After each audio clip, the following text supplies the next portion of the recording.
Joining us now is Pennsylvania Democratic Congressman Chris Deluzio, an Iraq War veteran who serves on the Armed Services Committee. Congressman, could we see a different outcome for this war powers vote today in your chamber after it failed in the Senate? I hope we do. We know of at least one or two Republicans who are publicly signaling that they may support it. We may lose some Democrats, unfortunately. I think this is a clear place for the Congress to step up on behalf of the American people and say the decision to make war is one the American people make, that we make in Congress, whether it's Donald Trump or any other president. Our Constitution is crystal clear, and our Constitution is not a suggestion. So we should be voting yes on this resolution. We should be putting stop to this foolish war, this unnecessary war that Americans have already bled and died in, unfortunately.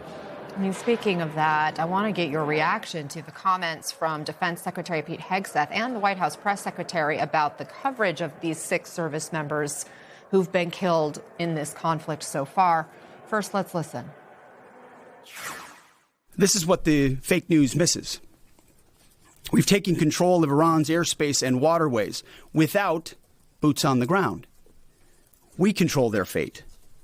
But when a few drones get through or tragic things happen, it's front page news. I get it. The press only wants to make the president look bad, but try for once to report the reality. You know, we cover the deaths of U.S. service members under every president. The press does only want to make the president look bad. That's a fact. Congressman, your reaction to how they are handling the death of these 6 service members?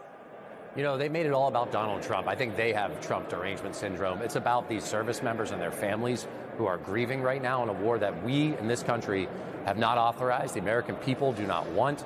And as I said, there are dead Americans and more who are wounded. And we've heard from the president and the Secretary of Defense who said there will be more.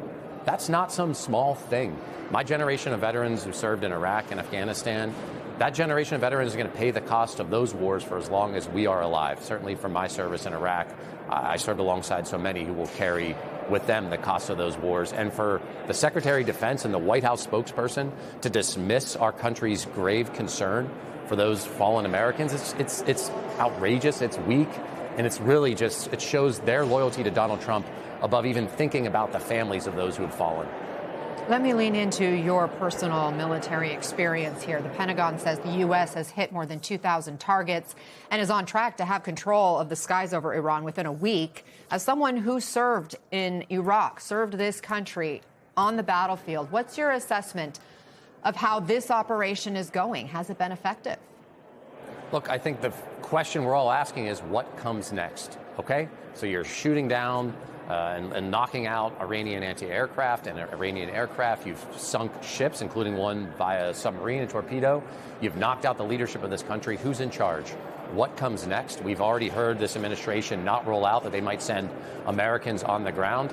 Regime change wars are deadly and costly and bloody. And for this administration to start one without even asking the American people their opinion, I think is foolish. And there was nothing about what was happening in Iran that said to this president, you need to do this right now. So I think this is a foolish war. And if we learned nothing from the Middle East regime change wars that my generation had to serve in, is that we know it comes with great cost. And we're talking about American lives and American treasure. And this administration seems to have no understanding of what those costs are, even in the 5 days since they've started this war. There are some reports the U.S. is considering arming the Kurds to help overthrow the Iranian government. A former senior intelligence official tells MS Now that's unlikely to be enough to topple the regime. What do you think of this idea? Would you support the U.S. arming the Kurds?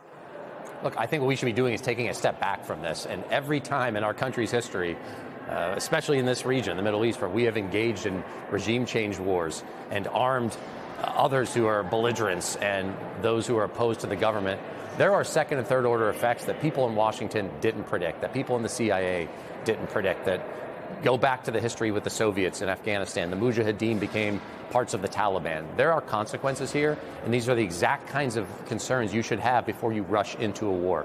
And I have no evidence this administration has thought through these problems. The Republicans I serve with in Congress almost uniformly are uninterested in even asking them.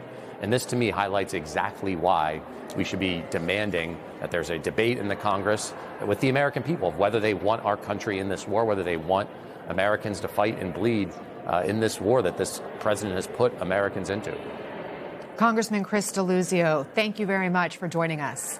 We appreciate your time this morning.